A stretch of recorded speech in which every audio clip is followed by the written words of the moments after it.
The views and opinions expressed on this program do not reflect the company, owners, management, staff, clients, or partners.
It's Thursday, the 6th day of February, 2025. Welcome to Bermuda's Daily Talk Show. It's the Daily Hour brought to you by the BAC Group of Companies, Medical House Lenders, and People's Pharmacy.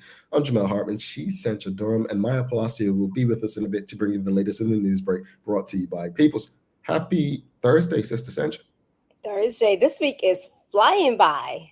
Yeah, Good morning. Yes. Yeah, good morning. How's things going? I like your, well, I can't see it, but it looked like what's that, like a pearl or something? Emerald? You know where I got this? Where? Cassine. Oh, okay, Cassine. Cassine has some cute. Listen, I said to her the other day, I said, I need to come back where I can browse because they're about to have all my money. Oh, okay. Mia is about to make me broke, but yes. Cassine is doing a thing. Yeah, you got to make me up my game. I mean, you old that though, eh? Hey. Folks, don't she look great? Give it to her. Look, actually, you know what? Give it to your boy. Because you noticed? I recognize. I noticed today. I noticed Maya's here the other day too. See, I'm getting this. You know, Phil, Teo, you guys, Larry ain't got nothing on me these days. That's right. That's right. Anyway, it's good to have you back, Sister Sancha. We've got David Michael Wilson. He says, happy Thoughtful Thursday, TDH fam and crew. Go out of your way to think of someone else and do something outside of the norm. Thank you for that, David. Thank you. And Karen Simmons says, good morning, TDH community. She says, also happy Bob Marley birth anniversary today. Oh, yes. Yes. Oh, you yes. know, I don't normally go out and shake a leg, but I think tonight I may find a little Bob Marley anniversary birthday party. You know, I like little. Well, you know what? What's your favorite Bob Marley song? I have so many. Buffalo Soldier, Three Little Birds, War. Okay. Yeah, I have so many. She has plenty, folks. She has plenty. All right. My grandmother, we used back in the day. This is how far I'm going back. Remember when kids used to be able to sit in the trunk of a car with the legs hanging out? Yep. My grandmother used to have us in the back of the car, us and Bob Marley. So I had no choice. You're making me think of when people used to put like big speakers and sound systems in the back. Suzanne Ingham says, awesome Thursday, Jamal Sancha. It really is an awesome day. I'm back in TDH house. Yes, welcome back. And greetings, everyone. Thanks for making us part of your daily routine. A good one today, as we're going to be welcoming Liana Nanang Omodele onto the show. We're going to be discussing about Black history and some of the work that they're doing to ensure that Black history is something we all have the opportunity to learn. The Daily Play, it's a name that place. It's a name that place. I'm not going to say it's easy. I'm just saying it's a name that place. Okay. All right. Don't forget to subscribe on our website. Follow us on all of our social media channels to stay up to date with all that we have going on. Help us grow beyond the mic as we do our part to continue to improve our community. It's time for the daily discussion, folks. Daily discussion is brought to you by our friends at Titan and Secure. So before we jump into the question, let's go over and check out Titan and Secure. The daily discussion is brought to you by Titan Express and Secure. Visit TitanEXBDA.com, your leading tour and transport provider specializing in Black History tours throughout the island. And SecureBDA.com, for all your property management, waste management, residential, and commercial trucking needs. Professional, punctual, and reliable service is our commitment to you. All righty. Here's the question of the morning. We've got, what are the key factors in how you decide to vote? What are the key factors in how you decide to vote? Also, what matters to you most? Person, party, or policies? And I know some people can say, well, all of them. Okay, let's be real. It's like someone that you like, right? You may be interested in a lot more, but it may be their pretty smile that gets you first, or their eyes, or their hair, right? So it's always something that draws you in. What's most important to you? Is it the candidate, like the person, the history of the party, or the policies that they're presenting? But also, what are the key factors in how you decide to vote? Sancha, do you vote? Of course. What type of question? Gee, I feel like I got in trouble, audience. Let me, quick story. Okay, yesterday, I was having a conversation with a young gentleman, and I asked, who is in your constituency, just so I can get an idea of what his choices were. And he only gave me one name, one candidate. So I looked and I was like, wait, you just said one candidate. So that means that your mind's made up and you haven't even looked at the others. Have you thought to say, who else is in my constituency? So he said to me, I was raised as a PLP supporter by my parents, and I don't look at anything else because I feel like Black people need to stick together, and we always, it was a whole conversation back and forward, where I in turn was just like, wow, and had to say, I think you need to look at the policies, you need to look at the people. I think you need to, at least give the other candidates a chance to hear what they have to say, especially the independents. This is new to them, right? They're new to the game. So in saying that, for me, it's definitely policy, not party. I was raised as, PLP through and through. I was a green machine for a long time. But, there are things now that I'm not so happy with. So for me, it's more about policy and also what that person represents, right? Do I feel like they are going to be true to the policy that they're speaking on at the time of canvassing? Yeah. Sancha, I'm big on character, right? And I think in Bermuda, we've fallen short in Bermuda of rewarding people based on character. I'm going to give you an example. We had an MP, and he was a minister as well, who had a few incidents since being elected an MP in 2017. And whether it was the derogatory remark regarding cereal and milk, or someone hanging off the car and the like, it seemed like we were always making excuses for the individual, right? And I feel like in Bermuda, we let ourselves down when it comes to character and people, because it's almost as if, because they preach to us, because they show us who they want us to believe they are, we give people passes. And so when it comes to the person, I'm concerned that if people vote based on person, that we're going to continue voting in bad actors. People who, I think someone said it on Twitter the other day, there needs to be a distinction between someone who canvasses well and does all the community and charity stuff, and someone who has the competency to understand policy and legislation and therefore pass it. Because there are a lot of people who have a lot of time to canvass and shake hands and kiss babies who are great at that.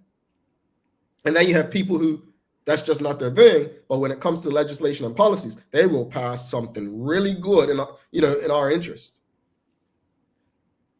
I think in a perfect world, we'd say both person and policy.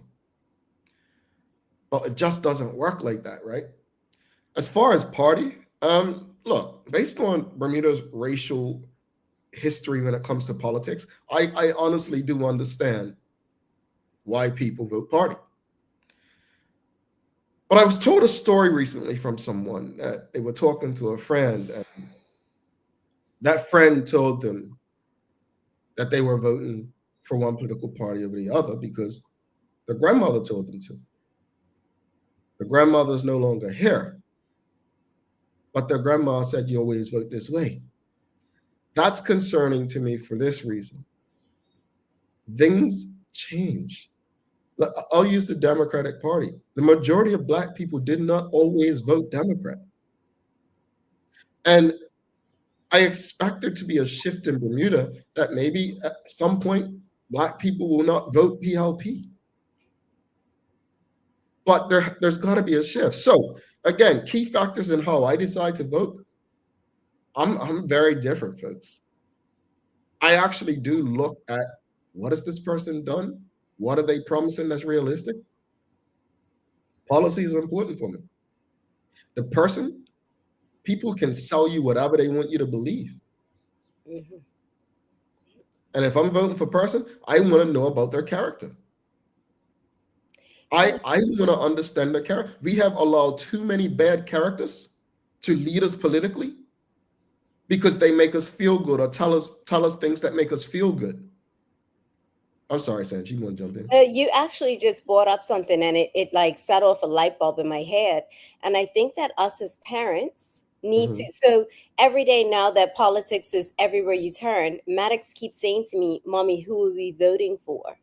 And I have to be very mindful in my answer so that we're not raising another generation of you vote for this person because they're Black and this is the Black party, right? So I do now sit down and I have these conversations with him so he can understand the broader idea. And I encourage everyone else to do the same. Like if you have little ears around you that are listening, make sure that you're giving them the bigger story, because sometimes we think, oh, they're just kids. But if you start at this age, they will have more of an understanding of it and they will be voting wiser as they get to our age. Yeah, indeed. And you know how the commercial says, children are a product of their surroundings or something like that? Yeah. I think that's an important way that you just explained it as well. Let's go to the audience. Again, audience, what are the key factors in how you decide to vote? And I've been very public about my voting in the U.S. election. You all may know Funny what's her name? Funny Willis.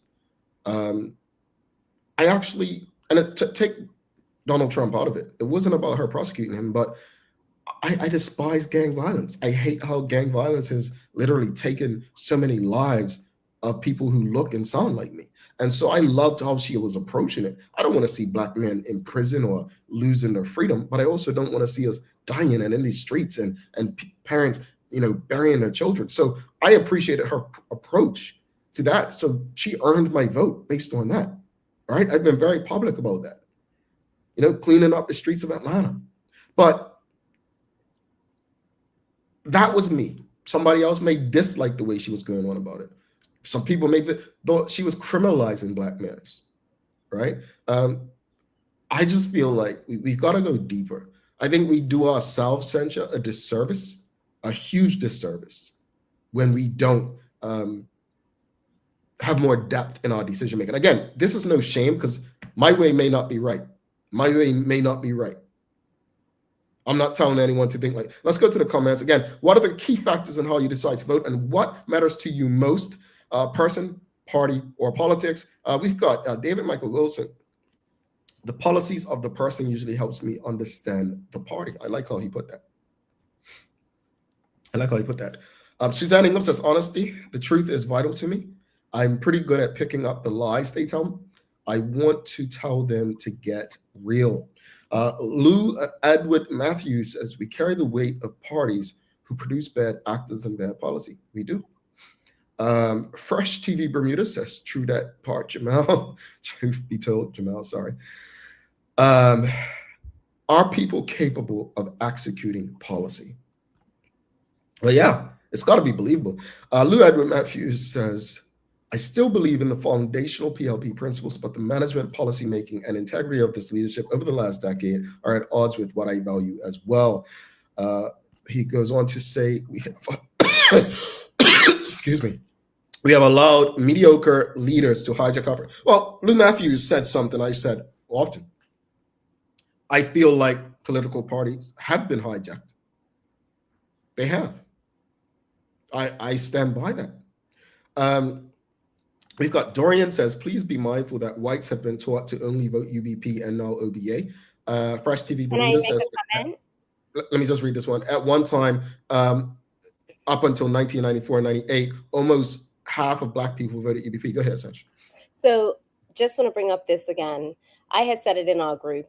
I think also the same way we say that the PLP is not our party that our parents know, I feel like people of the UBP and OBA are feeling the same way. It's not the party of their forefathers. It's not the, so I think as a whole, we're all looking at both parties and we're like, okay, this is very different. This is not what we're used to. This is not what our parents brought us up to vote for. And, you know, so I think there will be a shift in many ways from both sides of the table. Well, I mean, I take his point. Mm-hmm. His point is valid because the PLP has always had challenges attracting white voters, right? The way for the UBP to win was, we know we've got 98% of the whites, right? Convert half of the Blacks, and that was pretty much, or a third of the Blacks, and you were able to win. That's something I can't answer. Why? You know, maybe it's in the answer Linda Smith gave yesterday, last week, in terms of why she joined what she considers of the two center parties, why she joined the OBA over PLP is because the optics, diversity based on optics, right? Maybe that's why white people don't vote PLP. I don't know. I can't answer that. If there's any white person tuned in right now that would love to answer this, Dorian, have you been taught to vote UBP and non-OBA? Like, or do you guys, I mean, because again, we like to talk about the old PLP base, voting strictly PLP. I mean, is that still something on the OBA UBP side? And I'm saying OBA UBP side because that's the opposition. All right, let's go to Nicole Walker. She says, party has no bearing for me. I need to trust, respect, and believe in the person first before considering any policies. That said, they also need to come with a plan and not just a list of past deeds. Okay. What else, audience? What else? What else do you have? Like, I'd like to know. I mean, what else? Lou Edward Matthews says, race is still critical, but not in the way that the parties have framed and owned. Do they still deserve our loyalties for racial equity? Well, that would be in the work that they've done. Have they done anything to, you know, empower Black people? So, and this, again, not taking sides, but if we are to look at race, you know, they speak about minimum wage. Has that helped Black Bermudians, all Bermudians, or foreign Bermudians, foreign workers in Bermuda, sorry? Do we ask ourselves this, right? Like what that they've done, maybe scholarships have helped Black Bermudians, right? Okay, since 1998, do we have a Black-owned Bermudian bank? Do we have a major Black-owned grocery store? Do we have a major Black-owned gas station? Do we have a great, what about a Black-owned school? Like, look at our education system. Do we feel like this is the best for our Black kids? No. I mean, you know, I think, again, to his point, race is still critical, but what have those who have the political power done to move the needle for Black people as far as empowerment? Those are the questions we need to ask. Empowerment isn't charitable. Let me be very clear. Empowerment isn't charity. It's not charitable. It's not about giving people backpacks. Maybe the scholarships and grants, okay. But what has been done? And those are the questions we need to ask when race does come up. Fresh TV Bermuda says, Sancho, looking at people, not foundation, meaning constituents. Maybe it's constituents of both parties. Have they changed their constituents? or constitutions? That's what Constitution. I think he means the constitutions of both parties. Yeah, okay, constitutions. People not finishing meaning constitutions of Have they changed their constitutions? I mean, I think I would say the OBA sold themselves as a new party, right? So I would think that, I mean, I don't know the UBP or OBA's constitution. I knew the PLP's, but I don't think the PLP has changed, but maybe the actors in front have, if that makes sense. Michelle White says, good morning, TDH community. When voting, I'm more interested in the person and policy. I don't vote according to party, indeed. Rashida Godwin says, charity is not sustainable. It's not. It's not, and we've seen that. We've look, and this is not to shame the PLP, but the reality is that over the last 27 years, this November, they've been in power for 22, right?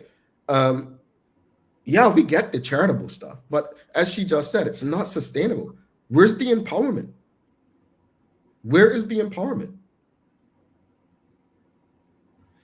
Shanae Smith says, if the candidates in my specific constituency are strong enough for me, then I vote for which individual gives me something to vote for.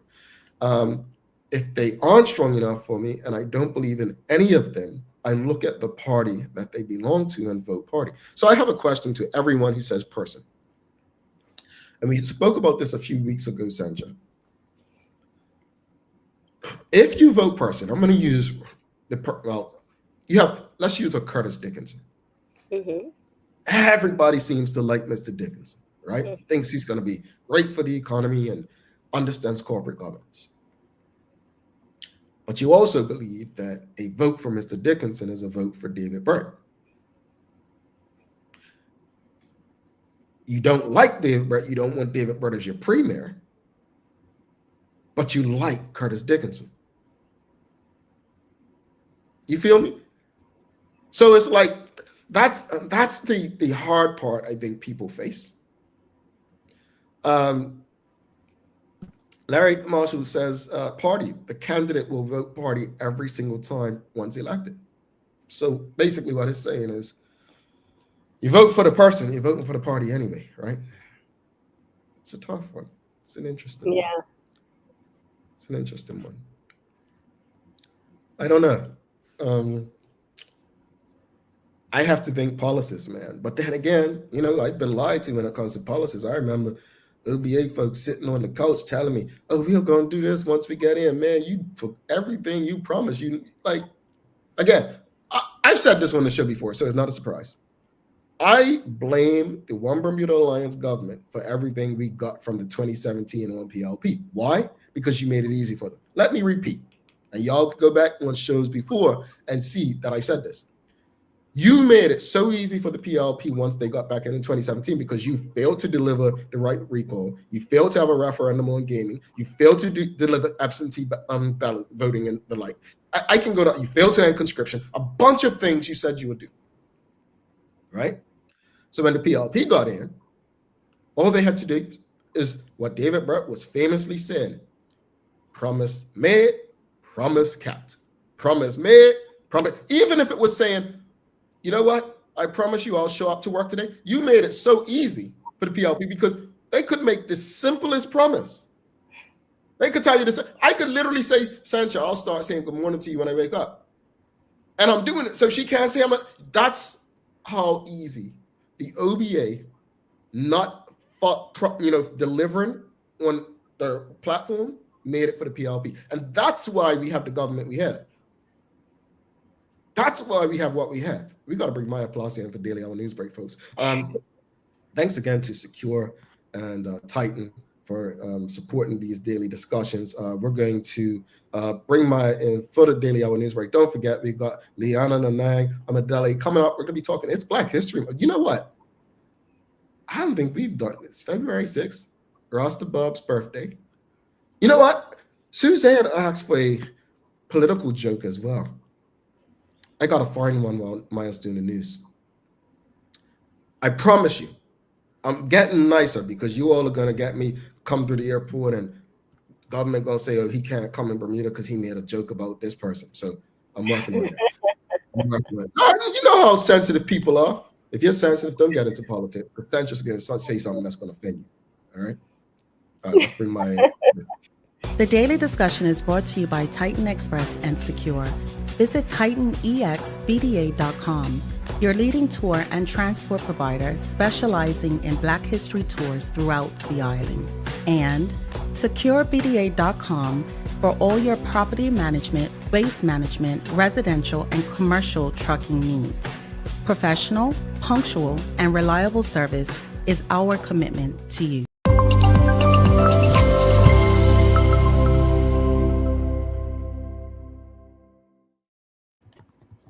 Morning, MP. Good morning. Good morning. How are you? I feel like it's been a long one. I feel like every single day I tell you, you know what? It's just a lot to cover. A lot to cover. I mean, it's that season, right? I mean, we just got through Christmas, and this is like Christmas for politicians and people who love politics, man. You know? People who love politics, people who hate politics, people who don't know anything about politics. It's literally the year for everyone because everyone's drumming up an opinion about it. Yeah, 2025, folks. Well, you know what? It's almost over. You say it, but do we believe it? Well, that's true because... Oh, by the way, did you guys do that thing yesterday where you can pick, like, see how many, like, do your predictions on who you think's going to win the election? No, I didn't do that. I didn't. I looked at yours, though.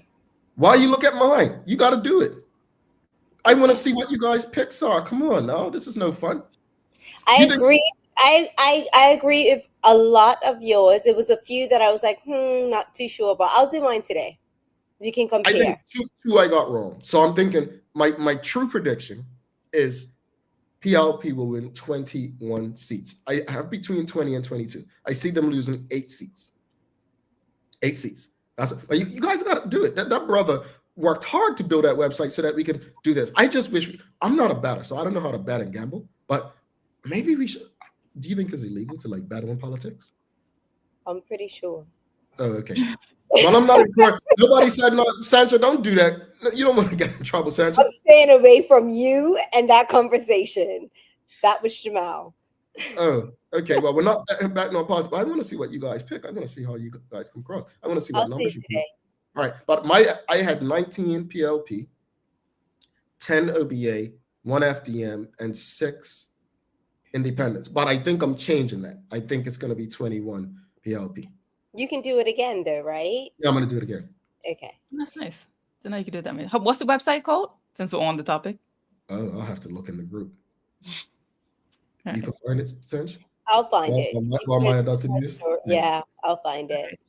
Yeah. All right, everyone. Good morning. Good morning. This is your Daily Hour News Break brought to you by the good people at People's Pharmacy. So we're starting our news break this morning that there was actually an investigation into a firearm incident which occurred around 11:30 p.m. on Tuesday, February the 4th in the area of Devon Spring Road in Devonshire. So officers attended the scene and recovered evidence to confirm a firearm had been discharged in the area. There were no reports of anyone being injured in this incident, and checks with medical facilities indicated that no one attended seeking treatment for a firearm-related injury. So they are appealing for witnesses or anyone who has any more information related to the matter. And if you do have any information, no matter how unimportant you may think it to be, they urge you to contact Detective Sergeant Dre Wilkinson on 515-2495. Again, you can also call 211, the main Bermuda police number, which is 295-0011, or speak with an officer whom you know. You know, as a registered firearms owner who owns multiple arms, well, not multiple, 3, they're loud. They are very loud and they are very destructive. And I'm concerned when I hear stuff like this because, one, if a firearm's just going off, it tells me someone's not trained with one to use one. That they're not toys. They're not toys. And I'd encourage anyone who knows somebody with a firearm to, just tell them, please turn it in, give it away, throw it up, like bury it, destroy it. But they're destructive things. And I really hope people understand this. Like they have caused hell in Black communities. I want people to if you say know something, just say something to the person. Talk some sense into them. Mm-hmm. Okay. Indeed. Anyways, this might be a question that you guys could easily answer, but audience too, probably. Do you guys remember the All Women's Party that was announced back in 2022? Yeah, I was wondering where they were. Yes. For those who don't remember, here's a quick video for you just to recall and refresh your memory from their press conference. Here it is. Bring yourself and say what's on your mind. Speak your truth. And let's come to a place of understanding. Let's unify and let's move forward. This is not about hating one group and elevating another. As Lisa mentioned, this is about inclusion. I'm telling you, the space Bermuda is in right now, all hands on deck. How could you say an all women's party is about inclusion when you're excluding other? Okay, never mind. Go ahead. Sorry. So since then, we have not seen them. And some of the recent news that you may have also witnessed is that Sophia Canada, who was on the right of her in that video from R8, is now running as a candidate with the OBA. Wow. TNN had a one-on-one with Edna Mathy, who was the lady speaking front and center in there, as she was recognized, I believe, the leader of their group, as to what happened with the party. So here was her answer in that 101. What it revealed to me was that I wasn't ready to run a political party.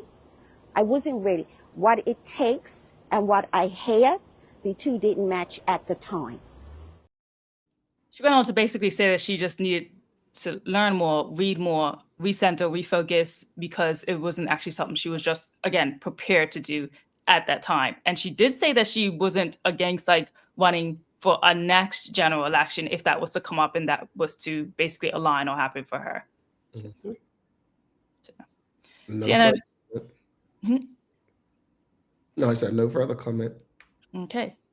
So TNN actually went on to also have interview with Michael Fay, but we'll be having him on the show on Friday. So we'll get to hear more of his answers there. But he did go on to answer basically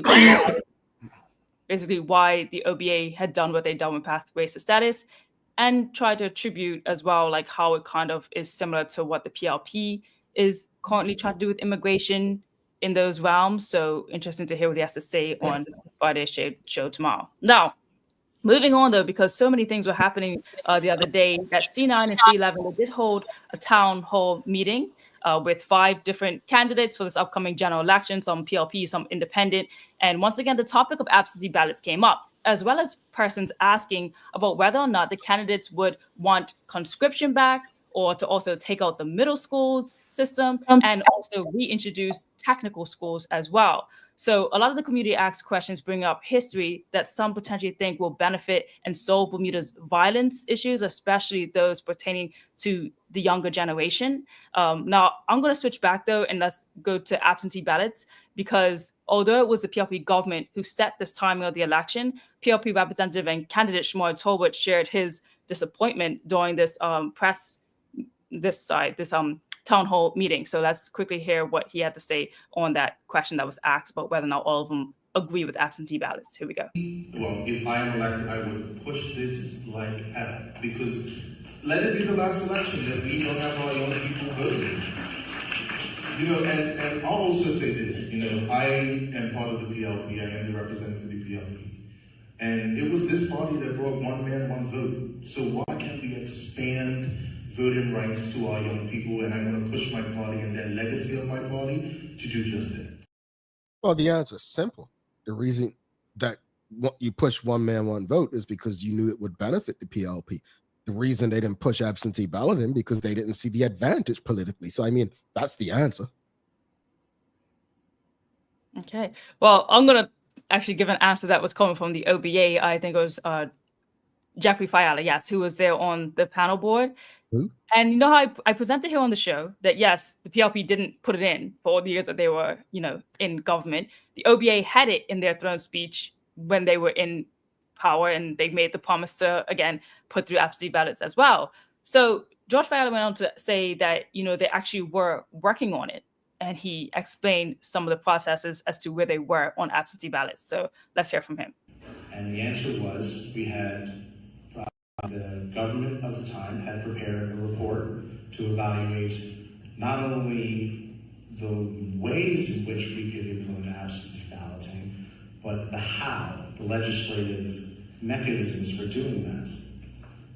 Unfortunately, the timing of that was just prior to what ended up being the dissolution of that government and a general election in 2017. When I learned that we had this information, I immediately asked my colleagues to see it, and I received a copy of the report. I've read the report, and I have already looked at what exactly would need to be done to amend the Parliamentary Elections Act to facilitate absentee balloting in our system of voting.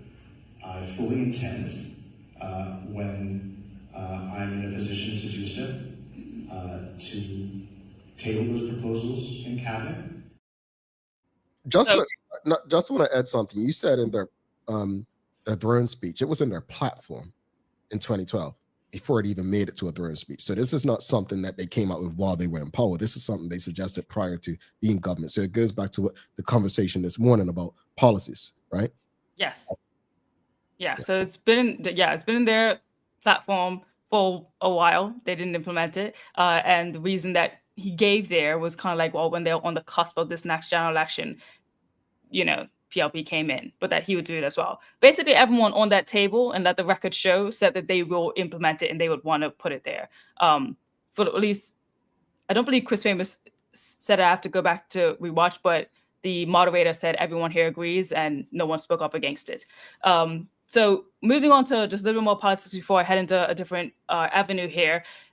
Just so everyone's in recognition, is no longer 110 candidates running, it's 109, as Cameron, independent candidate for C13, had to step out because apparently he works for the Department of Parks and cannot run in a general election at the same time. He either had to leave his job, leave that position, or run the election. And he chose his job instead of running in this upcoming general election. He said it was a very hard decision for him to make, but that's the reason why they had to step aside. I do apologize. Cameron Fox, yes, yeah. He didn't know the rules. No, no disrespect to Cameron Fox, one of my favorite cricketers back in the day. I think he's a left-arm spinner. But, and I say this respectfully, this isn't about him. But it goes back to, I believe it was Aaron Hill, correct me if I'm wrong, saying, there's great community people, be out canvassing the like, and then there's corporate governance. If we don't know the rules to be a candidate, how can we trust that they'll understand how to pass the legislation and policies? That's, again, not directed to him, but yeah. I think it's a lot of that with the candidates that are coming out. I've said this many times in our group. Do we understand that we're asking these people to write policies? And it's a serious commitment. It's a serious job. It requires a lot. And that's why a lot of times it's been lawyers and accountants, that take on these positions. Not saying that you can't, but do you understand what you're signing up for? I just want to give an example because people do have short memories. If I'm not mistaken, I think Anthony Francis, when he was running for the OBA in 2012, he might have been working for government and had to step down. So this is not new. Anyway, move on, Mike. We got to guess. Sorry. Yes, and just to even reiterate that in the nomination day, I believe it was also former Member of Parliament who actually spoke on that and said, do these even know how to pass a bill to become a law? Because if you ask all of them that, not many of them can answer it. Those are his words in speaking on most candidates as well. All right, so over the past 2 years, the Bermuda Equal Justice Initiative has proudly donated over 100 books to inmates at Bermuda's Island Correctional Facility, and they're asking for assistance and donations so they can continue doing that work. They say that all books are welcome. They are particularly interested to donate law books, mental health books, financial literacy resources, history books, and any uplifting and educational material that can inspire those who find themselves behind bars. Every book donated is an opportunity for growth, knowledge, and hope. And if you're able to contribute, you can email info@BermudaEqualJusticeInitiative.org, or you can also DM them on all their platforms as well, if this is something that you're willing to help them with. All right. How's the weather looking? Today's weather is... Another bright and sunny day. Is it? Okay, today's generally sunny. Oh, apparently generally sunny with a few cloudy periods as well. And we have a high of 66. So it doesn't say it's going to rain today, but knowing how the tides shift in Bermuda, I'd still say pack that raincoat, especially if you're on that bike. There is not a cloud in the sky today. It's beautiful. Real quickly, before Sancho does the days of the year, something was just brought to my attention. Quentin Sherlock has tagged the Daily Hour, Sancho, Larry, and Jamel, and he's written, people who may vote for Quentin, a brief reply to independent candidate, Ms. Tiffany Painter. Dear constituents of C2, I was intrigued by the comments made by my political opponent, independent candidate for C2, Ms. Tiffany Painter, during her appearance on the Daily Hour on Tuesday, February 4th, 2025. Among other things, she stated, quote, people who may vote for Quentin will probably never vote for me, end quote. That statement may cause reflect, what exactly does a vote for Quentin represent? It represents a proven track record of leadership, action, and impact. Expanding access to education. As a lecturer at Bermuda College, I developed and taught the institution's first online course, increasing residents' access to education. Preserving our heritage. As president of Ocean View Golf Course, I led efforts to engage, preserve, and showcase the club's rich history for current and future generations on the clubhouse's walls for members and visitors. Investing in our youth. As president of the Bermuda Junior Golf Association, I work to introduce middle school students to golf through PE classes and inter-school competitions. Making a difference in Ghana, West Africa, I have created a youth development program that continues to serve and empower over 40 children through education, sports, and character building. A vote for Quentin is a vote for action, leadership, and meaningful change. Ms. Painter, with all due respect, and what exactly does a vote for you represent? On election day, vote for leadership you can trust. Vote for a track record that delivers results.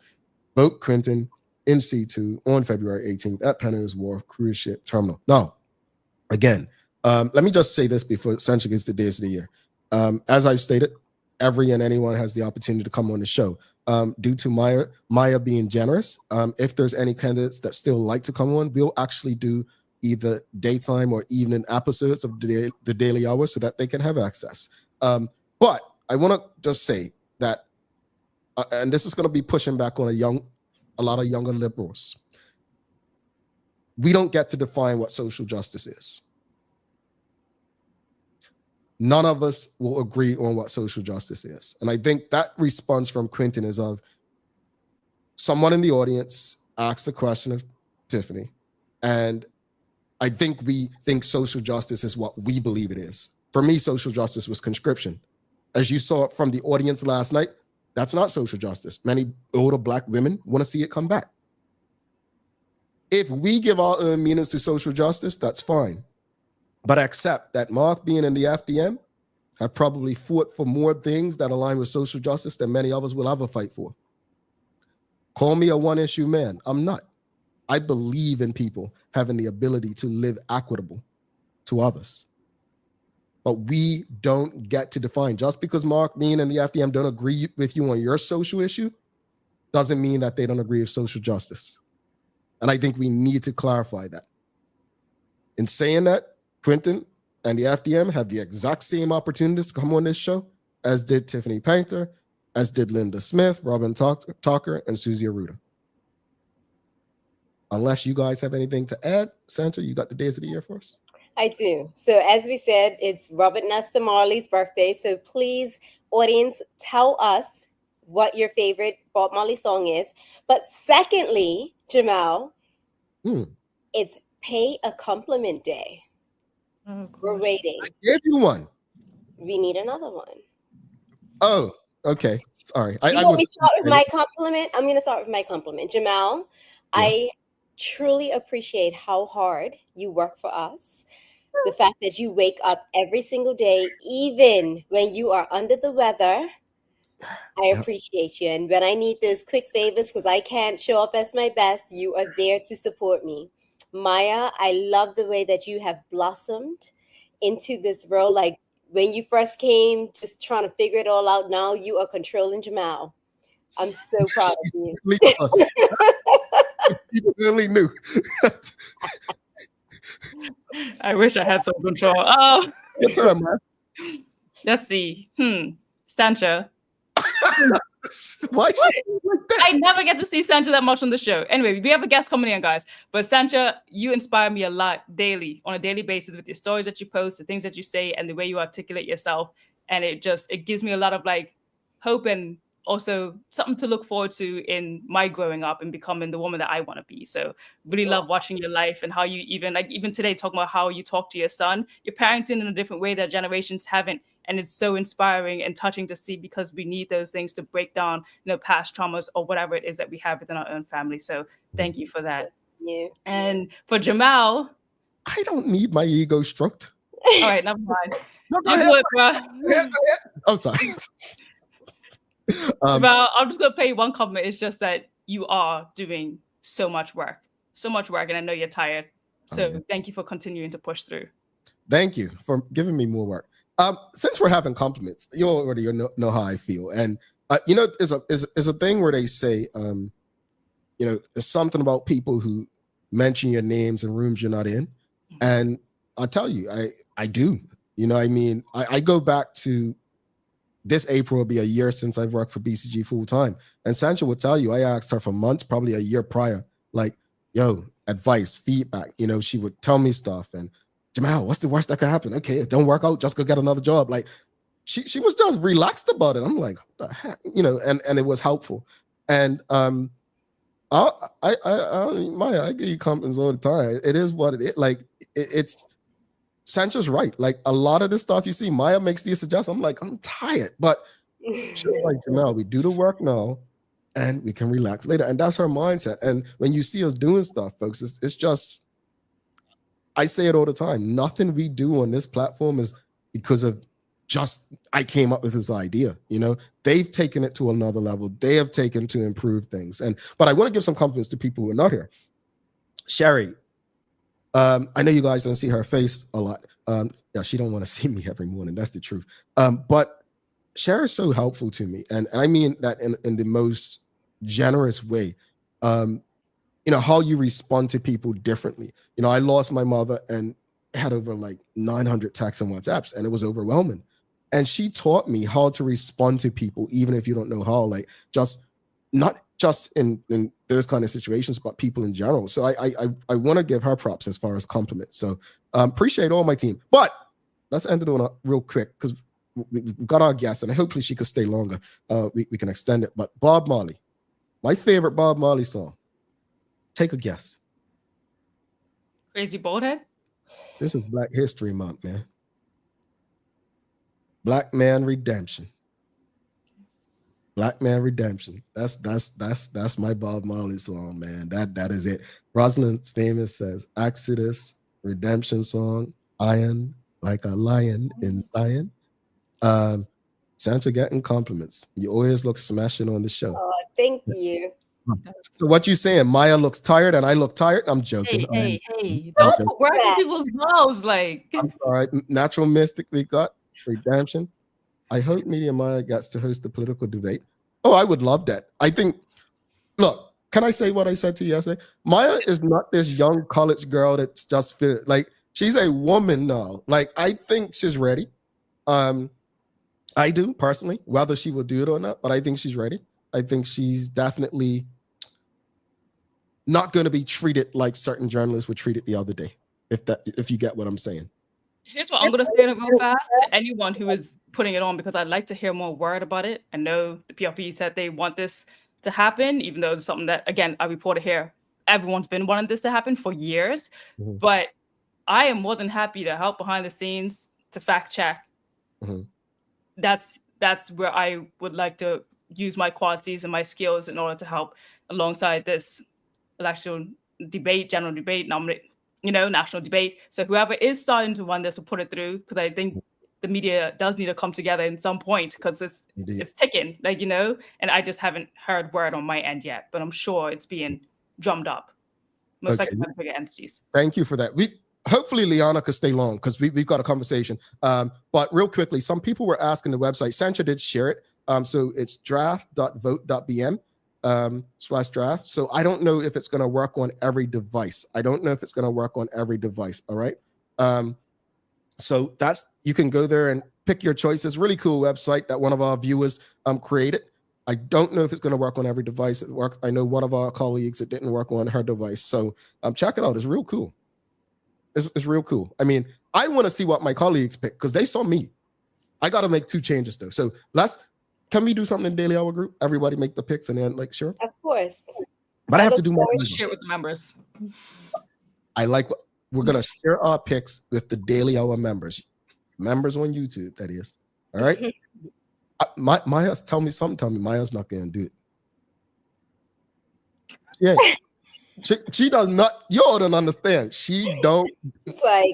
She stays clear. She is not getting in. Look, even you will never ever know who she votes for. You will never ever know how she feels. Anyway, Maya, you have a wonderful day. You too, guys. Bye, Maya. I don't think she likes when I put her on the spot. Let's take a quick break. Come back with Liana Nanang Omodele. Folks, you don't want to miss this conversation. It is Black History Month. Yeah, we're going to talk about some Black history. You got that Bermuda Trivia Black History edition, Sancha? I don't. Oh. I will. At the end of the commercial break. Stick with us. People's ACW, located at King Edward VII Memorial Hospital, carries over-the-counter medicines, toys, cards, and even toiletries. Our knowledgeable staff are there whether you're at emergency, visiting family, or a member of BHB staff, to show you our best even when you're feeling your worst. People's ACW, we're here for you.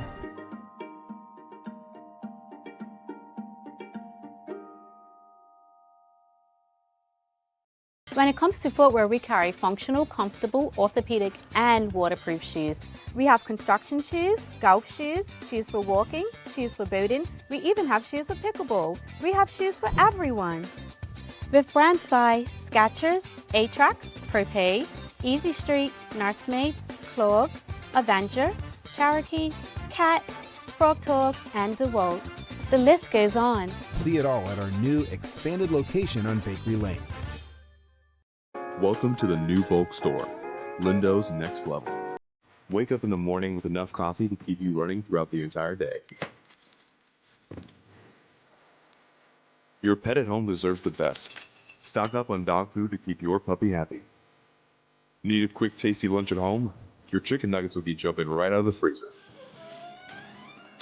What's a movie night without popcorn? You can never have too much. Lindo's Next Level. Why go anyplace else? Unlock your business potential with BDC's General Micro Loan, offering up to $30,000 for Bermudian small and medium businesses, whether it's for inventory, working capital, or equipment. We provide 100% guarantee on approved loans. Simple application, low interest rates, and fast processing. Apply today and make your business dream come true. The One Bermuda Alliance is committed to securing Bermuda's future. We believe the island can return to the prosperous place it once was for everyone. The only way to do this is through fiscal responsibility and creating opportunities for residents to thrive. We envision a Bermuda where our young people are valued and will want to build their futures. We are a team of diverse Bermudians who bring a depth of expertise across industries. We have what it takes to turn Bermuda around. Vote OBA on February 18th. Bermuda Trivia, the Black History Edition, is now available at stores throughout Bermuda. Visit bermudatrivia.com or email contact@bermudatrivia.com to learn more. Alrighty, welcome back to the big show. Sancha Durham, I'm Jamel Hartman. It's the Daily Hour brought to you by the BAC Group of Companies, Medicals, Lindos, and People's Pharmacy. Don't forget to subscribe on our website. Follow us on all of our social media channels to stay up to date with all that we have going on. Help us grow beyond the mic as we do our part to continue to improve our community. Folks, if you haven't already, whatever platform you're on, whether it is Facebook, Instagram, YouTube, X, LinkedIn. Give us a like, love, follow, share. Give a warm TDH welcome to our guest for the day. We've got Liana Nanang Omodele. She has been on the show before. We love these kind of conversations, and this is the first of the year. This is one of those educational conversations, folks. We're talking about history, Black history in particular. Let's give her a warm TDH welcome. All right, calm down. She does not know you like that. Calm down. Our audience is going crazy. How are you? I'm good. I'm glad to be here. We're happy to have you, and thank you for your patience. That conversation went a bit long this morning, but I got to ask you, before we jump in, what's your favorite Bob Marley song? Oh, Redemption Song. Okay, all right. Cliche, I know, but well, see, I think if it were anything else, we could accept that as well. But Redemption Song that's a go-to. I mean, Black Man Redemption, then Redemption Song would be mine. Then Three Little Birds. Yeah. Well, he quotes Marcus Garvey, and I'm all about Black history and redemption. So. There you go. Well, Liana, thank you so much for doing this. And again, apologies for just checking in. But for the audience, those who may not know you, just tell the audience a bit about your background and what it is that you do. Yeah, sure. My name is Liana Nanang Omodele, alongside my husband, Ajala Omodele. We run Unchained on the Rock, which is a platform for Black liberation in Bermuda and beyond. We do talks, we do workshops, we do special events. We do educational curriculum consulting. We do corporate consulting. We do a whole bunch. And really, it's based on the stories of our people in and around the Atlantic Basin.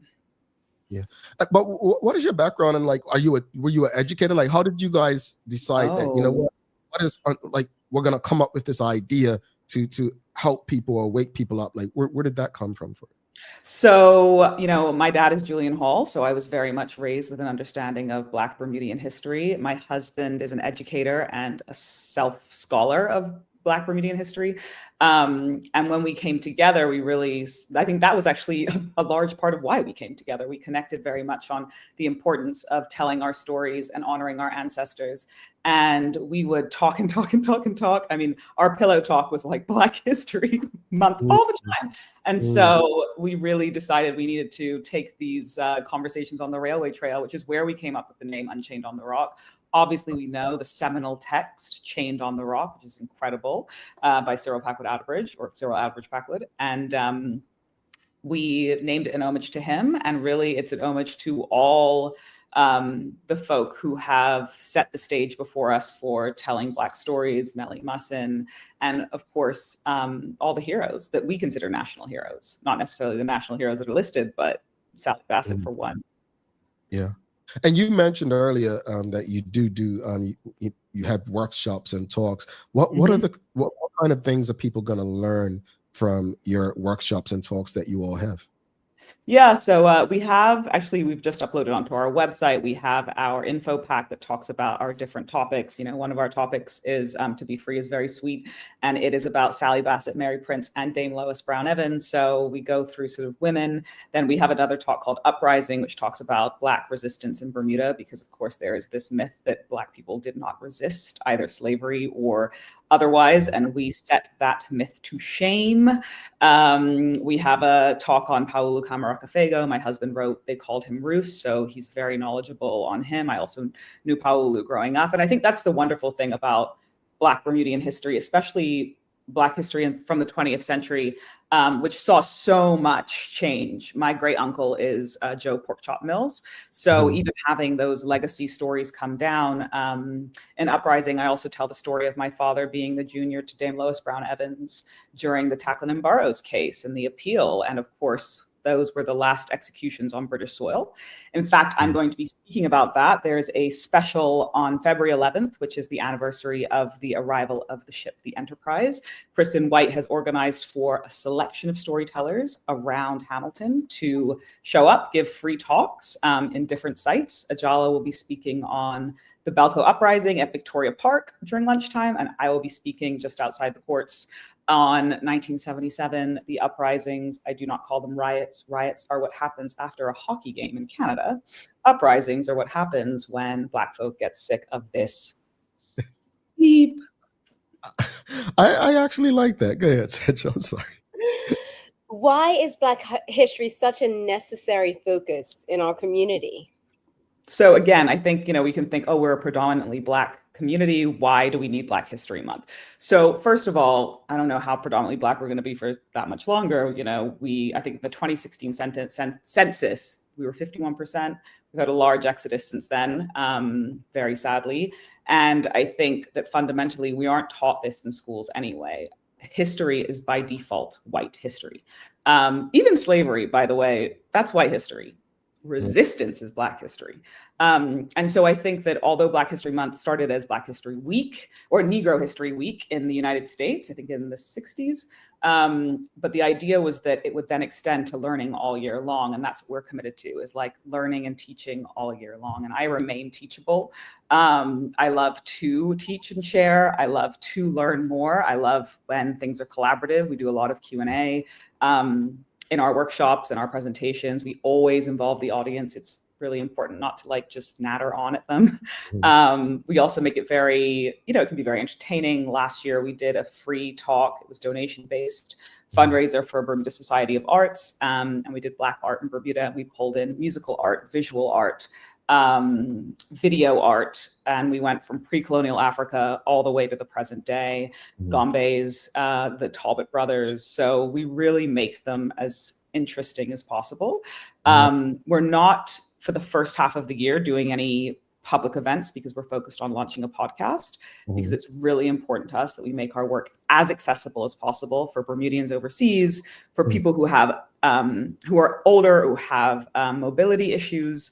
So that's our focus for the first half of the year. And then we'll start doing some special events, live podcast recordings, not a live show, because my compliment to you guys is I don't know how you do this 5 days a week, but well done. You see the bags under my eyes. That's why I'm sick so much. That's the answer, Sandra, because every day. Yeah. I wanted to mention one thing. You had the conversation with Maya about the prison books. And I think that's just such an important note. And I want to tell us a quick story. I met some guys from the Right Living House. For people who don't know, the Right Living House is for the last 3 years of your sentence at Westgate, especially if you have any drug or alcohol issues, you can go to Right Living House. And Right Living House sort of prepares you for your next step back into society and helps rehabilitate you from drugs and alcohol. And as I was talking to two of the men who were in Right Living House, we were talking about how the crimes they committed, they were under the influence when they did them, and the shame that they felt about it. And I asked them if they had ever read the autobiography of Malcolm X. And they said, maybe I had. One said, I think I had years ago. And I said, listen to me. The story of Malcolm X is a story of recovery. He was drunk, he was high, he was committing crimes, he went to prison, he got sober. And we do not have Malcolm X if we do not have Detroit Red. Malcolm X doesn't exist without Detroit Red, and fundamentally, you can change your life. So that man going to prison and getting sober changed the course of history. And that's the importance of Black history, right? How inspiring is that for people who feel like they can't change things in their own lives? I feel like that kind of segues into my next question. How can Black history be used to empower people? You just gave us an example, but. Yeah, I mean, also, I guess, again, I'll give another example. I mean, this is from prison as well, but it doesn't have to be. My husband he was teaching at the prison at one point, and he took his story of Paulu, and he was telling them about Paulu's struggles and how he became the first Black PhD at Caltech, and went from basically failing at school in Bermuda as a kid, and then to this, and then to who he was honored by Malcolm X. He was honored by Nelson Mandela. I mean, so many people in Africa just thought he was incredible. And one of the men just sort of jumped up and said, God, I just wish I'd known this. I don't feel like I'd be here. And I think the idea that what Black people are capable of against all odds, that in itself is so inspiring. What are some of the most interesting things you've learned about Black history in Bermuda? Yeah. Ooh, well, it's so hard once you already know things to remember when you learn them or how you learn them. Because again, as I said, I was raised in a household where my dad was, one of the things that I loved, and this is something that I really encourage other people to do, is don't talk to your children like they're children. Because don't swear around them, but don't talk to them. Tell them your life, tell them your history, tell them what it was like, tell them the oral history has to be passed down. So there's a lot that I knew. But I mean, even learning the story, more details about the story of Mary Prince. And if you read the book of Mary Prince, there has been this myth forever that, and it's still, despite my work, despite the work of people like Kristen White, the work of Titan Tours, the work of a lot of people, it still persists, this idea that slavery wasn't that bad in Bermuda. And fundamentally, what my husband and I point out is that, yes, we did not have plantations, but proximity breeds interpersonal violence. Mm-hmm. And when you read the story of Hetty, who was beaten while pregnant and died, and her baby died, as an enslaved woman, and she was living with Mary Prince. They were both enslaved together. That is what we carry. Mm. There are people, we are descended from that. And when we talk about generational trauma, that is in our bone, it is in our blood, it is in our tissue, but so is survival, and so is resistance, and so is resilience. Yeah. It's one of the age-old discussions now is getting people to understand a couple things. One, Black history didn't begin with slavery, but also the other part is that Black history is so much more than what, I guess, the cons. There's so many positive things about Black people. I mean, from the Marcus Garvey Pan-African movement to the Black Star Line. But there's something interesting, and I don't know if you guys have picked it up, and I'm not sure if this applies to Bermuda, but something interesting happened over a Bermudian brought it to my attention. He said, go and look up FBA and ADOS, right? Mm-hmm. And FBA, Foundational Black Americans, ADOS, American Descendants of Slavery, how they don't believe in the Pan-African Marcus Garvey movement. They actually see themselves differently from other Black people and so on. How difficult, and again, I don't know if this is something that's picked up in Bermuda, but how difficult or disappointing is it when we have Black people trying to differentiate based on where they were born or, the like? I mean, I think it's ridiculous. And I'll say this. So right before we were due to be emancipated, Bermudian enslavers either decided to wait for their compensation check because they were paid by the UK for the property, as in us, that they lost, or they were like, we are out of time. Let's sell our property. And so a lot of us were also sent and sold off last minute to the United States. There's actually a recent enslaved person's narrative that has been uncovered. I can't remember his name, Benjamin something. And he talks about this. He was sold off. And fundamentally, that is a moment in history, just a snap where you happen to be descended from someone who was shipped from Bermuda to the United States. And at that time, especially in the Caribbean, we were being traded back and forth until emancipation happened in the British Isles. So fundamentally, we're all the same blood. You're not just coming straight to the United States. Most of the time you were coming through the Caribbean. So the idea that within 1 year, the difference between me and a family member that's maybe my sixth cousin who lives in the US, that they were born there, but I'm here, it's irrelevant. We all suffered through the same thing. I think also it goes to that idea of whether you feel Bermuda is part of the Caribbean or not. And I think generally we find a lot of white people who try to claim Bermuda is not part of the Caribbean, and also a lot of old school Bermudians because of the anti-West Indian, anti-Black sentiment, especially when more West Indians came. But fundamentally, we all are West Indian. That's where we came from. We very rarely, I don't think we ever came straight from Africa to Bermuda, unless we were taken from, I think early on, there was one ship where we were stolen from a Spanish ship, but we were generally being traded across the Caribbean. My father's mother's side is all from St. Kitts and Anguilla. But even before that, we were coming from the Caribbean. So the idea that because where Bermuda is geographically on its own, we're not part of the Caribbean, we are culturally part of the Caribbean, we are ethnically part of the Caribbean. The Bahamas was founded by white Bermudians who went over to colonize, they kind of messed up the agriculture, they tried again. So all white Bahamas is white Bermudians who've gone over, and we just were traded and traded and traded. So didn't Bermuda also, I'm sorry to cut you off, but didn't Bermudians also do the same to Turks and Caicos, I learned, right? Yeah, so we had exactly, and that's why Mary Prince was down in Turks and Caicos, right? Because she was, owned by a Bermudian enslaver. When she was working in the salt in Turks and Caicos, she was owned by a Bermudian. Yeah, it's interesting, and Sancha, I bring that up because I know some people are familiar, but I had never heard of ADOS or FBA. And to give the audience an understanding, so basically, I'm a Black Bermudian. I've literally lived half of my life in the US. They wouldn't like me because I sound different and I wasn't born here. No, I can say, well, hey, I've got Native American, ancestry, but they legit feel like, and I think it started with Barack Obama as president. They didn't see him as Black because he was raised by a white woman and his father was Black Kenyan, I believe, right? So they didn't accept him as a Black president. The same with Kamala Harris. Her father's Jamaican. He's not Black, right? From what I was taught, when I was young, is we're Black. I mean, it wasn't a divisive thing. It was just like, at the end of the day, the way I break it down to people is if I were pulled over by the police, they're not asking me if I'm Bermudian or not. They're not asking me if they're really not a Black man. That's what they see. They see a Black person. So I think that's the challenge that I have with FBA and the like.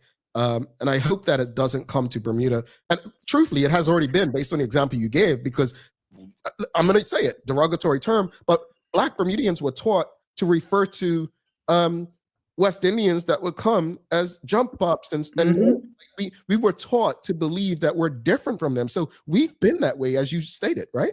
Yeah, my husband is half Asian, half Bermudian. He was born in Barbados, moved here when he was 6 or 7.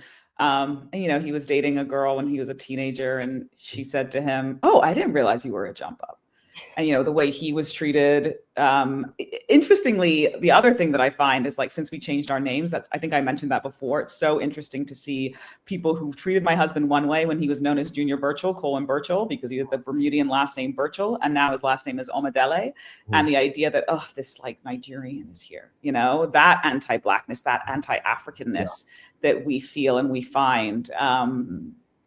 Is just, it's remarkable. Again, from when my last name was Hall and now is Nanang Omodele, I am a foreigner. And I think also with the ADOS question is that they seek reparations, but they seek reparations only for themselves. And fundamentally, you can't, but reparations is not just financial, right? Correct. Reparations is not just financial. And how do you decide, and how does that work? So, I mean, I think they're ridiculous. And I'm honestly, I didn't even have that to ask you, but I just, as I speak to yourself and I speak to the Godwins, Rashida, and I speak, and I'm just like, how they say America gets a cold, sneezes, we catch a cold. I feel like movements like that, I hope they don't make their way to Bermuda. But as far as reparations, I'm glad you mentioned that, because again, you didn't just end up in the US. There was passages. Like, if you knew the passages through what's the book I read? The last boat to go to the US. Barracoon. Yes, that's the.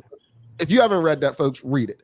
But even in that book, he explains how he was treated differently. How people who were born into slavery in the US, right? It's not helpful for us, because again, that's the example I gave. I got pulled over by the cops. All they see is a Black person. But also beyond that, that trauma we carry is all the same. Yeah. That generational trauma is all the same. Do you know that Black women of Afro-Caribbean descent have the highest rate of endometriosis in the world? Do you know that, for example, if you're from Caribbean descent, or you are descended from that area, we cannot process sugar in the same way. We cannot process salt in the same way as continental Africans or white Europeans. So every medicine that they have for diabetes, for hypertension, this is why the work that Karika Weldon is doing is so important, because fundamentally what happened is, over hundreds of years of enslavement, where we were eating salted food and eating terribly, our body composition changed. It had to change. And so that's why we have all these health issues. We can't eat in the same way. It affects us. So that trauma that we carry and share is the same. I think, I don't remember her name. She came on the show before and she referred to it as the slave diet. That's what she referred to it as. Like a lot of things carried on. It was because we ate scraps. Like, even as Rashida has said on the show, codfish and potatoes, like understanding, where that came from, the historical. I love this conversation. I know you've got to run, but. No, my husband's going to take her. It's fine. Just so I can keep going, but I just wanted to say perfect, quickly. perfect. So no, since you said that, perfect. So I mean, how do we overcome that? How do we overcome the and as Rashida Godwin says in comments, it's a divide and conquer mentality that Blacks have bought into, unfortunately. How do we overcome that with what you guys are teaching through what you do? How do we overcome that? How do we ensure that, we're all on the same page? And I think that is the power of history, right? My husband calls it a map and a mirror. I think that fundamentally what I've found is whenever we speak and whenever we give these stories that people didn't know of and didn't understand, and understand the linking and what binds us, the ties that actually bind us, they are so touched and they comprehend like the history and what their ancestors went through and how we shared it. And, I always think we all have at least one, we have multiple, like the horrors of a slaving vessel. One of our family, more than one of our family, not only experienced that, but survived it. And when we are linked in that way, and you really take that in viscerally, I mean, I get goosebumps when I talk about it. I don't know how, because we were all together and we held on to each other. And I don't know how you have that information and you really understand this fight, these different fights. And, you've been talking obviously about politics, but, and I'm not talking about the labor movement now, I'm talking about the labor movement. Dr. E.F. Gordon in the 30s, I'm talking about the 50s, I'm talking about the stevedoring strike, I'm talking about the theater boycott. That what we went through to get to even where we are now, when you know that, I don't know how you can know that and still feel disconnected from fellow Black folk. I'm very much a Pan-African, Pan-Caribbean. I think also the other point is that Caribbean perception of Blackness is also different than American. I find it really strange in America where there's this whole like drop percentage. How much are you? You're light skinned. Like I went to London and this Ethiopian man looked at me and he just looked like he'd seen a ghost. He said, "You Ethiopian?" And I said, "No." And he said, you look like my mother." And he was in his 60s. His mother had been long dead and he saw a ghost. He saw me. When my husband and I went to Tanzania on our honeymoon in Zanzibar, we just walked around and saw Bermudians. Like, I was like, "You look like a guy I know in Bermuda. You look like a guy I know in Bermuda." Our tour guide, he kept getting stopped and asked if I was his sister. He was like, "No." And we finally looked at each other and it was a bit like a Parent Trap moment of, oh, we look exactly the same.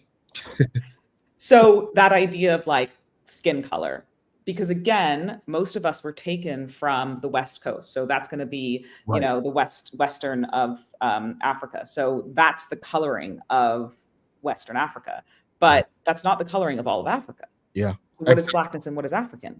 Exactly.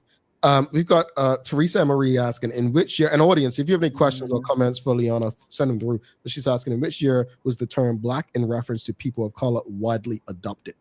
I'm not sure the year, but I will say that because we adapted from colored and then into the Black Power movement, you have like James Brown, "I'm Black and I'm proud," because we were essentially trying to reclaim words like colored, get that away, words like the N word. And what was a word that defined us and defined us in a way that felt empowering versus negative. And that became Black. But at the same time, when you're in the continent, if everyone's Black, then who's Black? Yeah, indeed. I was going to ask you, but I'll take Mark Arthur C. Phillips. He's asking, where can I find information about the stevedore strike? I've never heard about that before. But in saying that, my question is, what are some books that you would recommend for Bermudians to really learn and understand Black history in Bermuda, but also let people know where they can go to learn more about what you all are doing and maybe be a part of some of your chats and the like? Yeah. So, well, I'll first answer just about the stevedoring strike. So the stevedoring strike happened in September 1959. So 3 months after the theater boycott ended. And I think fundamentally theater boycott may have ended segregation sort of to that extent, although we had segregated schools for quite a long time afterwards, but we didn't have any economic parity. And what happened with the stevedoring strike is that the stevedores were like, hold on a minute, this merchant class rules us all and we need to show our power. And that was actually the big shift that then happened economically and started to really level the 40 Thieves and like the Front Street guys who understood that if the docks are shut off, if the stevedores shut off the docks, then we actually have no access. And so there's a book that was co-written by Dr. Ava Hodgson and and Dale Butler, and it is about Joe Porkchop Mills. The problem is a lot of these books are out of print. I'm not sure about that one. The library has copies of everything that I'm talking about. Nellie Musson's Mind the Onion Seed, incredible, but out of print. Heritage by Dr. Kenneth Robinson, also incredible, but out of print. But again, the library, go visit your library, keep libraries alive. My husband's book, They Called Him Roos, the story of Paulo Camargo and the Making of a Black Bermudian Revolutionary. Chained on the Rock, of course, by Cyril Packwood Outerbridge. I have so many literally sitting on my book right now.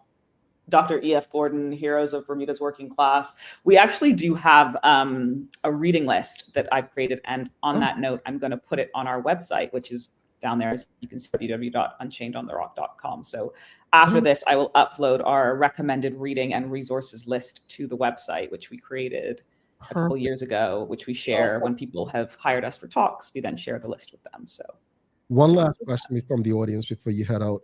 Kia Renee BDA asking, I'm curious if it's taught the history of Black people before the European takeover.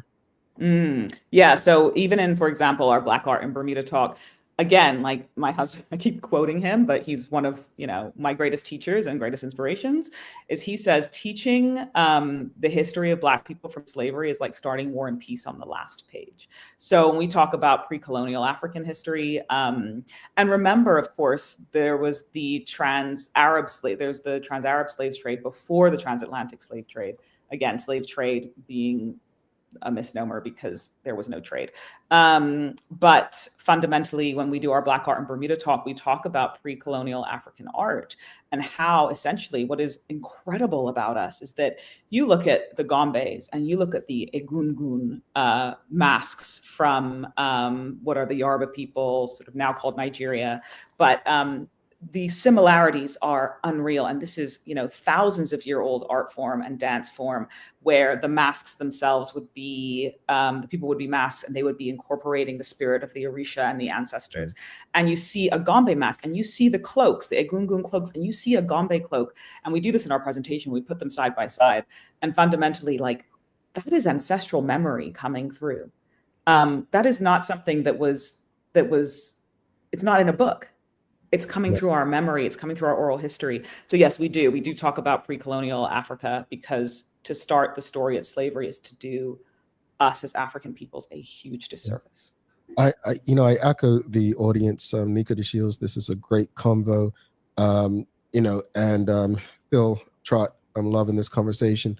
But I guess I want to go back to, Pan-Africanism and all of us being the same. And I want to ask the audience, as Renee Simmons says here, that's so true. My ancestors from St. Kitts, Guyana, Trinidad, and Barbados, and have a great-great-grandfather from Nigeria. I want to know from the audience who's tuned in right now, where does your ancestry lead? I know for me, it's St. Kitts, and then the Cherokee tribe in the U.S. But I'd love to know, because as far as I know, there's no native Bermudian. Black Bermudian. I think that's where we're challenged sometimes. But we have more in common than we do. And in the US, you see in that in particular, they will make you feel bad. If you actually watch FBA and ADOS, like they will make you, because they basically say they've been here fighting. Their ancestors went through stuff as if we didn't go through it. Like they don't understand the role that the Caribbean and Central and South American countries played in, like if you think of it, the Portuguese transported more people to the Americas than any other. And there you have Brazil, right? So I just don't understand. Maybe it's me. Maybe Brazil has the largest population of Black people outside of Africa, outside of any country in Africa. And why? Can you just tell the audience why, Liana? Yes, because as you just said, the Portuguese. I mean, it was wild. The level, the millions of people of our people who crossed the Atlantic, and of course, populated Brazil. But interestingly, Brazil has something insane, like in terms of their ethnic categories, it's like over 60. But fundamentally, 50 of those are like versions of Black. But anti-Blackness means that people want to be named something other than Black. I don't know. We're ashamed of it. Well, we've got Phil says he can trace his Bermudian side to the Enterprise, and his mother is straight from Jamaica. We've got Manuela Johns at St. Kitts and Dominica. Rashida Godwin says if it's St. Kitts, then it goes back to Africa because we came from Africa via St. Kitts and to Bermuda. Absolutely, Rashida. Native American, says Malik 24. We've got Michelle White, my heritage. I have no idea except that my grandmother was half Portuguese, but no idea of my Black lineage. Teresa Marie says St. Kitts, Cape Verde. Yep, Cape Verde, Ireland, and England. And Karen Simmons says St. Kitts, Nevis, and Antigua. Okay. All right. Well, before you head out, Liana, how can people get, because you got something coming up on Tuesday, right? Yeah, so Tuesday, I think I said we will be, it's not us, it's Kristen White organizing it, but a bunch of other storytellers. So we'll be dotted around Hamilton over lunch hour. I think it's from 12 to 2:30 or 2:45. I know that I am on at the courts at 1:30 and 2, and Ajala is at Victoria Park at, I think, 1:45 and 2:15. And he's been telling the story of the Belko Uprising. I'm telling the story of 1977, the court case of Tacklin and Burroughs, the uprisings and the executions. I know Florence Webb Maxwell is going to be telling the story of the theater boycott by the When Voices Rise statue near City Hall.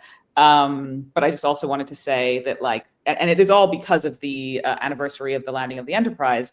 And the Enterprise, I mean, the fact that Phil is descended from the Enterprise gives me, I mean, I just had goosebumps all over my body. I think it's such an incredible story of the Enterprise. And if you don't know the story of the Enterprise was a ship, an American ship that was sailing from the Carolinas, and it got blown off course. And it landed in Bermuda. And I think one of the most beautiful things about the Enterprise story is that it combats the idea of the white savior. We were the Black saviors. So a Black dock worker ended up overhearing what was happening. And we were, by this point, Bermudians were free, had been free for 6 months. Mm-hmm. And he basically ran and he went to the friendly societies, and they all gathered and created a legal representation for the people on the ship.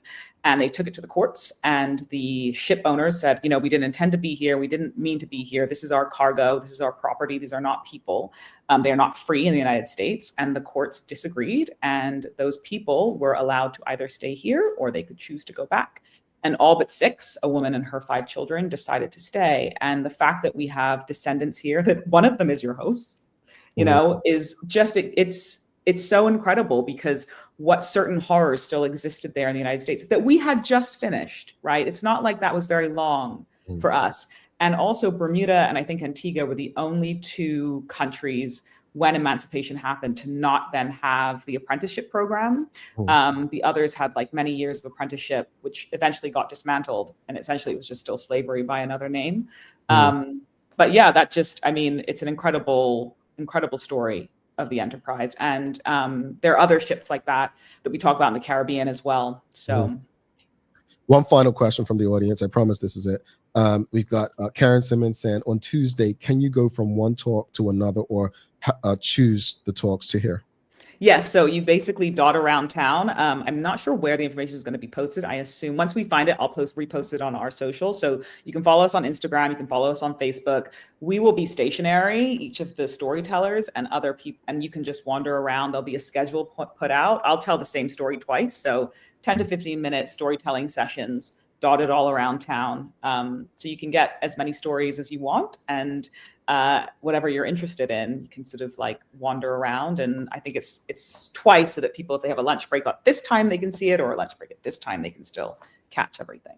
Indeed, Liana, thank you so much. Stepping up late for the hubby, wishing the hubby good health. And honestly, what I will say to both of you is, please don't be a stranger to this show. These conversations are necessary. I know you all are very busy, but the door is wide open. As you stated, and we state all the time, I don't think Black history should be stuck on 1 month, especially the shortest one. So this, platform exists so that we can have important conversations. Do a monthly chat. Let's get it set up. Let's do it. Let's do it. Yeah. So thank you. Thank you for having me, and thank you for highlighting this. No problem. Talk soon. Bye. All right, folks. Liana Nanang, if you appreciated that conversation, please give us a thumbs up, a love, a like. Make sure you share it with your friends, your family, your colleagues. We're going to take a final break. Be back in about 1 minute, 40 seconds to wrap it up. And we've got a daily play. You all better not get this wrong. It's not easy, though. Looking for the best care for your pets? Nova's Ark Feed and Supply has everything you need, from top quality foods to toys and supplies. We've got it all. Join our frequent buyer program and earn rewards every time you shop. Plus, we've been awarded the Clever Customer Initiative program for helping you save more. And don't forget, we open an hour early on Saturdays so you can get a head start on your pet care. Visit us today or shop online for easy pickup or delivery. Your pets will thank you. Right. Who was the first woman to become not just the first female opposition leader in Bermuda, but throughout the entire British Commonwealth? Dame Lewis Brown Evans. Hey, buddy. Hun, who was the first woman to serve as opposition leader, not just in Bermuda, but throughout the entire British Commonwealth? Dame Lewis Brown Evans. Mason, what did you say? Dame Lewis Brown Evans. Dame Lewis Brown Evans? Where do you find that? They're Mommy playing Bermuda Trivia. Mommy playing Bermuda Trivia. Oh, honey, I'm so proud of you. Good job. It's true. Children are a reflection of their environment. Bermuda's favorite trivia game, fun with a purpose. To educate, to entertain, to inform, to inspire, to learn, and to enjoy. Bermuda Trivia, all volumes now available at various stores throughout Bermuda. Visit bermudatrivia.com to learn more and follow Bermuda Trivia on your favorite social media platforms. All right, welcome back. Sancha Durham, myself, Jamel Hartman. Thanks again to Liana Nanang Omodele for such a critical conversation. Wish we could have them regularly. This is the Daily Hour. Thanks again to our partners, the BAC Group of Companies, Medical House Lenders, and People's Pharmacy. Folks, again, if you haven't given us a like, love, follow, share, repost, please make sure you do that. It is time for the Daily Play, brought to you by Bermuda Trivia, now available at stores throughout Bermuda. Follow Bermuda Trivia on Facebook, Instagram, X, and TikTok to find out why it's Bermuda's favorite trivia game. All right, here we go. It's a name that place. In what constituency number did Nandi Davis Otterbridge secure a 4-vote victory to help win the 2012 election for the One Bermuda Alliance? Nandi has to be like 10. Oh, wow. Didn't it? It was 2. Yeah, it was 2. It was 2. Okay. Yep. Not NTS. I don't think you've ever gotten anything wrong. This is your first time. But yeah, it was 2. Rashida got it. Sheldon Fox, Nana Pam, Karen Simmons. Nope, C5, not C5. Renee, not C5. Mark, C2. Yeah, C2. C2.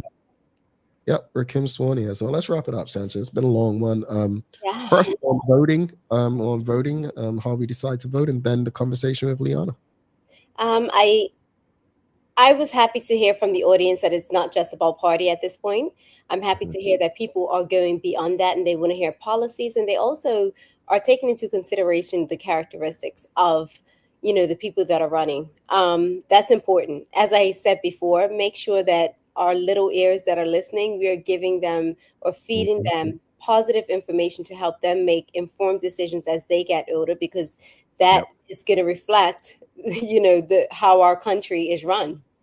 The conversation with Liana today was, for me, I know I was quiet a lot of the time because I was taking it in. I learned so much. And as I say all the time, that's one of the reasons why I love being on this show, because we are always educating. I will be showing up on Tuesday to try to hear as many stories as possible. And these are the things that are lost, right? That we need to learn so that for future generations, they know where we've been to know where we're going. Yeah, indeed. I love that we can have these conversations, and we're not all going to agree. But I think it's important for us to consider what we're doing when it comes to how we vote. Consider where we are today. and where we'll be between now and the next election based on who we choose to vote for and how we go about choosing who we vote for. Character should matter. Track record should matter. And solutions should matter. Whether that you believe comes from the party, the person, or the policies. I will tell everyone, I love in an ideal situation, we would get to choose different politicians every 5 years. Not just to change what's changed just for the sake of it, but to refresh and give life. Because in my opinion, politics should not be a career.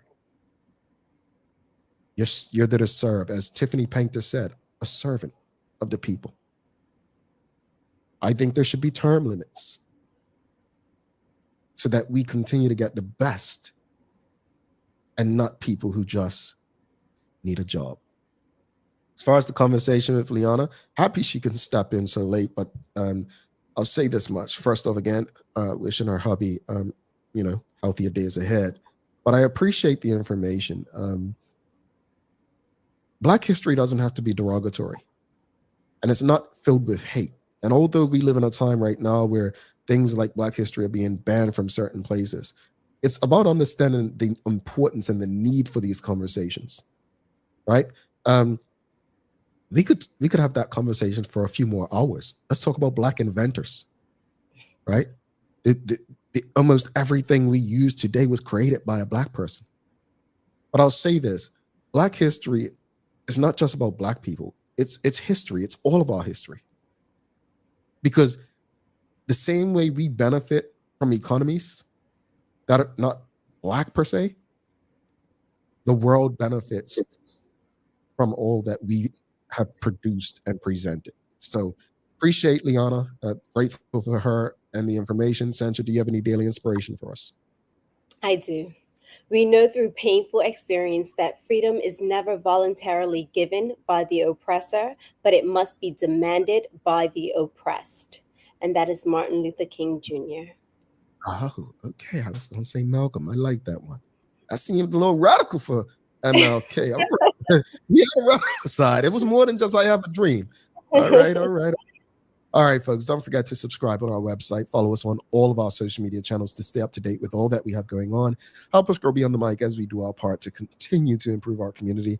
Thanks again to our partners, the BAC Group of Companies, Medical House Lindos, and People's Pharmacy, for ensuring that we can do this with you on a daily basis. As always, we appreciate you, we love you, and we thank you for making us part of your daily routine. If all goes well, we'll be back to do this again with you tomorrow. She's Sancha Durham. I'm Jamel Hartman. Please do make it a safe and a great day. VR is out. Peace.